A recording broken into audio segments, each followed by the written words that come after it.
की बात है, रामपुर गांव में बिट्टू नाम का लड़का मिट्टी के बर्तन बनाया करता था। वो घर पर ही बहुत खूबसूरत मिट्टी के बर्तन बनाता और गांव के करीब एक जगह पर जाकर बताता था। यार बिट्टू भाई, क्या खूबसूरत मिट्टी के बर्तन बनाते हो आप। ऐसा लगता है जैसे सगे मरमर से तराशे हो आपके बर्तन। जी भाई, मैं इन बर्तनों की मिट्टी में पानी की जगह अपनी मोहब्बत मिलाता हूँ, तभी तो ये ऐसे हंसते मुस्कुराते और चमकते दमकते बर्तन बनते हैं। बिट्टू, क्या तू मुझे मिट्टी का लोटा बना देगा? कसम से प्लास्टिक के लोटों से खेतों में जाकर करने का मजा बिल्कुल भी नहीं आता मेरे मालिक को। मिट्टी के लोटे में ठंडा ठंडा पानी होगा तो तबीयत भी ठंडी ठंडी हो जाएगी मेरे मालिक की। ठीक है भाई, मैं कल आपको मिट्टी का लोटा बना दूंगा, मुझसे कल आकर ले जाना। फिर वो ग्राहक बिट्टू से सामान लेकर चले जाते हैं। उसी गांव के करीब एक जंगल था जिसमें एक जादुई दरख्त था, लेकिन चंद लोगों के अलावा उस दरख्त के बारे में किसी को भी नहीं पता था। बहुत से लोगों ने उस दरख्त को ढूंढने की कोशिश की, लेकिन वो दरख्त नहीं मिला। यार, मैंने सुना है इस गाँव के करीब जो जंगल है उसमें जादुई दरख्त है। हाँ, बिल्कुल, लेकिन किसी को भी उस दरख्त के बारे में नहीं पता। मैंने भी कई बार उस दरख्त को ढूंढने की कोशिश की है।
तेरे से मुकाबला जरूर करूंगा और तुझे रेस जीत कर दिखाऊंगा। हाँ, अगली बार में देखी गई तू 50,000 रुपए दे। फिर वो उसको 50,000 रुपए देकर चला जाता है। फिर जब अगला दिन निकलता है तो उसका मुलाजिम बिट्टू के पास मिट्टी का लोटा लेने पहुंच जाता है। हाँ बिट्टू लाओ, मुझे मिट्टी का लोटा दो, मालिक ने खेतों में जाना है मिट्टी का लोटा लेकर। ओहो भाई, कसम से याद ही नहीं रहा। आप परेशान मत हो, मैं कल जरूर बनाकर लेकर आऊंगा। बिट्टू ये बात मैंने मालिक को बता दी तो उन्होंने तुझे बहुत मारना है। अरे भाई अजीब जबरदस्ती है, कहा ना कल मिल जाएगा आपको मिट्टी का लोटा।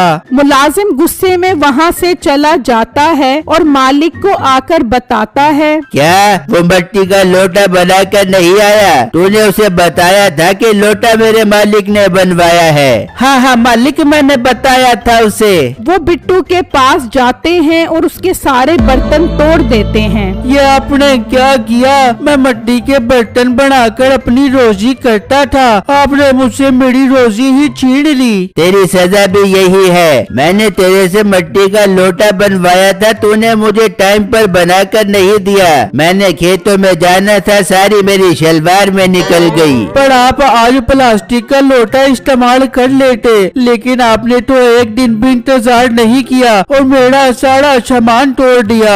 मालिक इसको रोने दो, हमने सामान तोड़ना था तोड़ दिया, आप चलो अपनी रेस का टाइम हो रहा है। फिर वो सब वहाँ से चले जाते हैं और बिट्टू उदास होकर उस जंगल की तरफ निकल जाता है और वहाँ मौजूद एक दरख्त के नीचे बैठकर रोने लग जाता है कि अचानक एक आवाज आती है, ओ लड़के तुम क्यों रो रहे हो? बिट्टू ये आवाज सुनकर हैरान परेशान हो जाता है क्योंकि उस वक्त तो कोई भी उसके अलावा वहाँ मौजूद नहीं था। मैं जादुई दरख्त हूँ, ये मेरी आवाज है, बताओ तुम क्यों रो रहे हो? बिट्टू बहुत परेशान हो जाता है और उसको सारी बात बताता है, जिसे सुनकर जादुई दरख्त को बहुत गुस्सा आता है।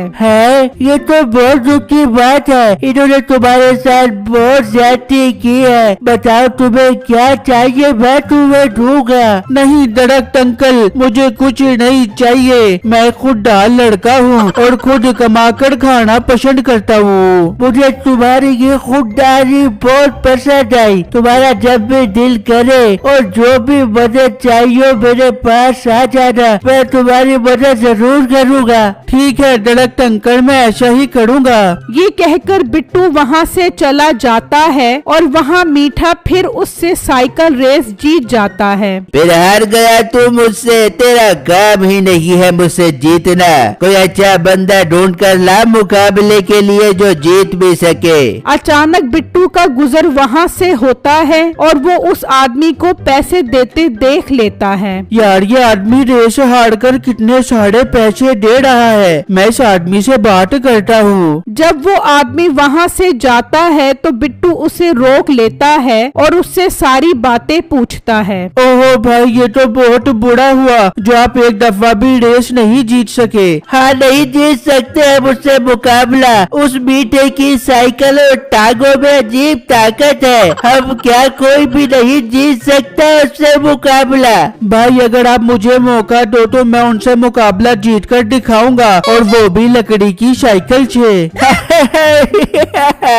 क्या लकड़ी की साइकिल? ये साइकिल देख रहे हो बहुत महंगी है, ये साइकिल उससे जीत नहीं सकी तो तुम्हारी लकड़ी की साइकिल कैसे जीतेगी? भाई आप मुझे एक मौका दो तो सही, मैं आपको जीत कर दिखाऊंगा। अच्छा चलो ठीक है, मैं तुम्हें लकड़ी की जादुई साइकिल देता हूँ, उसकी स्पीड का कोई मुकाबला नहीं कर सकेगा। वो बिट्टू को लकड़ी की जादुई साइकिल दे देता है और बिट्टू उस पर बैठकर चला जाता है। क्या बात है, तेरा बंदा आया नहीं अभी तक? आएगा, वो जरूर आएगा, बल्कि वो आ गया, देख लो। उसे देखकर मालिक कहता है, ये मुकाबला करेगा, ये तो मिट्टी के बर्तन बेचने वाला है और लकड़ी की साइकिल पर हमसे जीतेगा। हाँ ये जरूर जीतेगा, लेकिन आज मुकाबला छोटा नहीं बल्कि बहुत बड़ा होगा। 10 लाख रुपए की बाजी लगेगी। लगा लो मालिक, 10 लाख रुपए की बाजी लगा लो, इसकी क्या औकात है, ये कहा लकड़ी की साइकिल पर मुझसे जीतेगा। शाबाश मीठे, मुझे तुझसे यही उम्मीद थी, मैं 10 लाख रुपए का मुकाबला लगाने के लिए तैयार हूँ। फिर वो दोनों मुकाबले के लिए तैयार हो जाते हैं और वो 3 गिनता है और दोनों मुकाबला शुरू कर देते हैं। कभी मीठा आगे होता है और कभी बिट्टू। फिर बिट्टू लकड़ी की जादुई साइकिल से कहता है, चल मेरी लकड़ी की जादुई साइकिल अपनी स्पीड दिखा। तो साइकिल एक ही झटके से मीठे से आगे निकल जाती है और बिट्टू ये रेस जीत जाता है। ये देखकर वो सब के सब हैरान रह जाते हैं। देख ले, मैं जीत गया। मैंने 10 लाख की बाजी ठीक बदले पर लगाई थी। बिट्टू तुमने कमाल कर दिया। इसमें से 5 लाख तुम्हारे हैं और 5 लाख मेरे हैं। फिर वो उसे 10 लाख रुपए दे देते हैं। मीठे तो बल्कि लकड़ी की जादुई साइकिल है। हाँ, ये कोई आम साइकिल नहीं बल्कि जादुई साइकिल है और मैंने ये साइकिल जादुई दरख्त से हासिल की है। बिट्टू मुझे उस जादुई दरख्त का बता दो। अपना मुंह बंद करो, मैं तुम्हें कभी भी जादुई दरख्त का नहीं बताऊंगा और उस दरख्त से सब कुछ हासिल करूंगा। फिर बिट्टू 5 लाख रुपए लेकर वहाँ से चला जाता है और उस जादुई दरख्त का शुक्रिया अदा करता है।